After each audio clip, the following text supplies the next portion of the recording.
honestly, some things are not just adding up concerning this Tinubu's case. The Chicago State University has been going back and forth, back and forth, back and forth.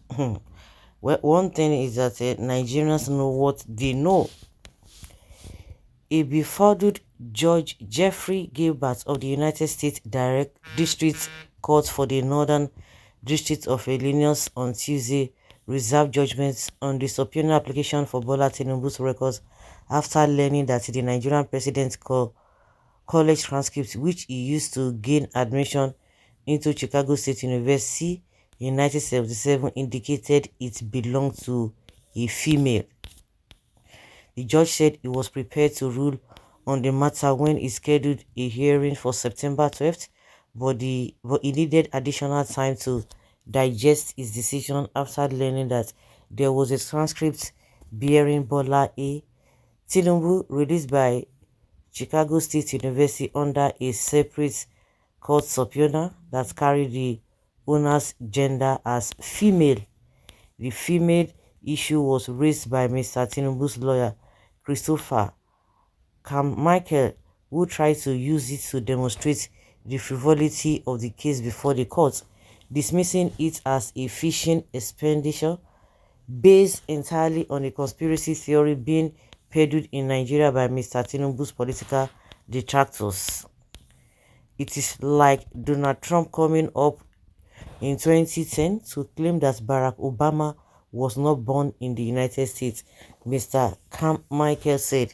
But Alexander the Gramont, lawyer to plaintiff Atiku Abubakar, quickly informed the court that the possibility of Bola Tinubu, who attended Chicago State University in the same 1970s, being a woman was first revealed in records produced by the school itself.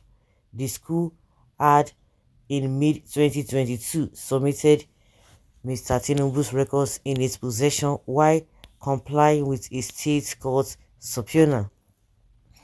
The records handed over to Nigeria civil rights lawyer Mike Enahoro Eba showed that Bola A. Tinubu was admitted into Chicago State University in 1977 based on a transcript from Southwest College Chicago that was marked as belonging to a female.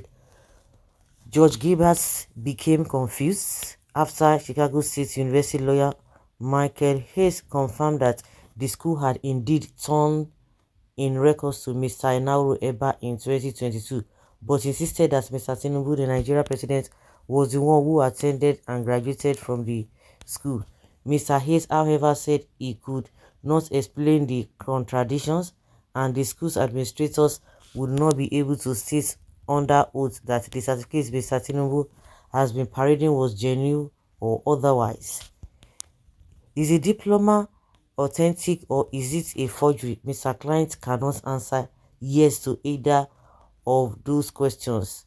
Mr. Hayes said Mr. Tinubu's certificate that is submitted to be Nigeria president. Consequently, a confused Judge Gilbert said he would need additional time to process the confusion, especially given Mr. Hayes' confirmation of the records released last year by Chicago State University.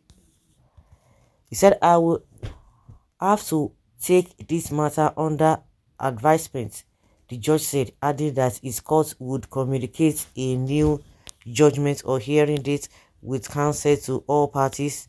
The judge said additional documents or clarification about already submitted documents may be required from the parties.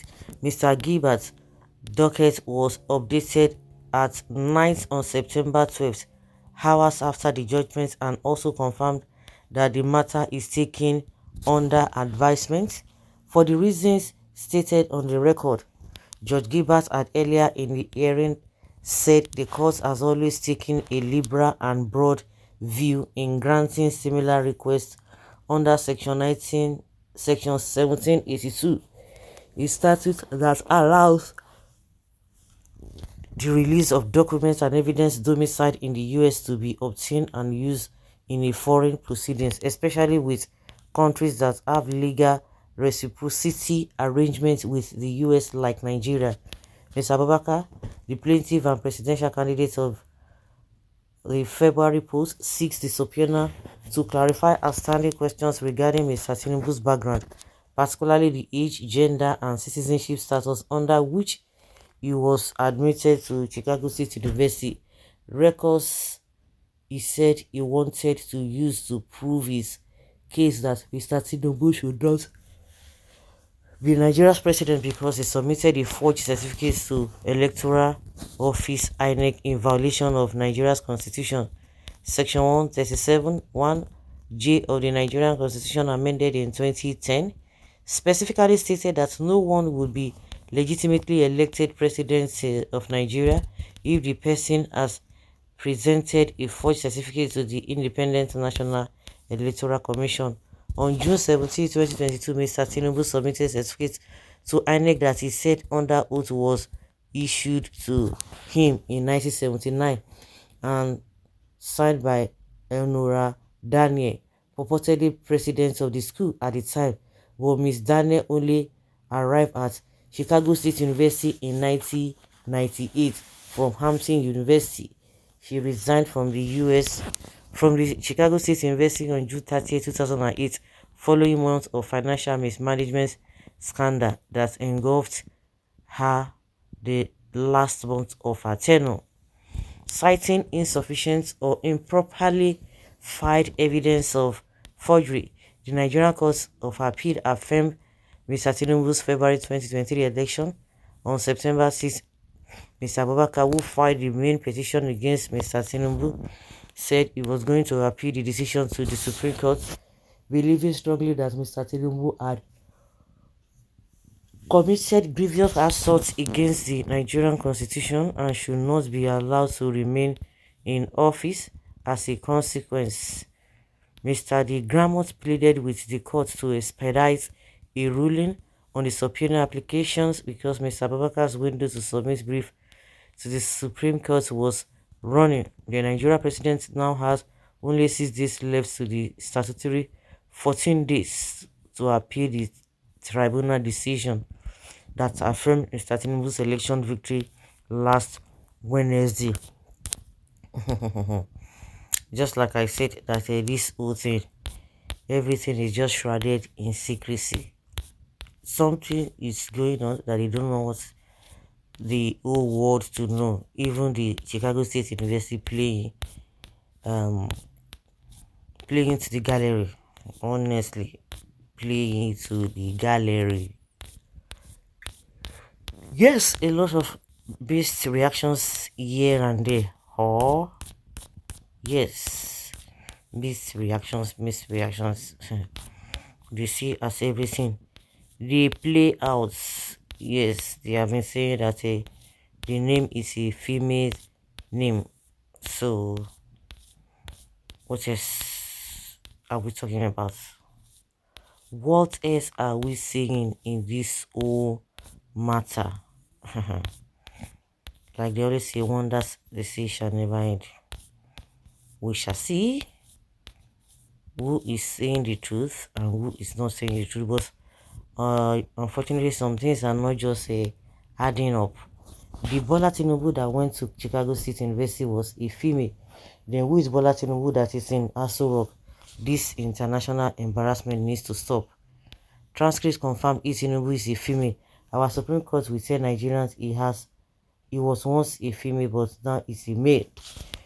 The best thing that will save Nigeria and Nigerians is for USA courts to order the immediate arrest of Tinubu for forgery. He must be tried in the USA. Really? You think so? Now they are behaving like a television with no clear. You think so? Forget story. Forget story.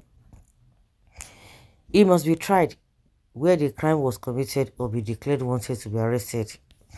Tinubu is not clean, but USA government supporting him to be president while he's busy buying the judges in Nigeria. Tinubu really wants to be president by fire by force. He's already a president. First rigged transgender president. Cock and bull story. Let's see the end of this brouhaha. I will remind you of this misleading headline. Really? Just consoling yourself over thing is actually childish, man. Does that man Does that mean that our most beloved, lovely president is a transgender? Finally, Unadon is so the first transgender. We watch. So guys, let's say your opinion and have your take on this.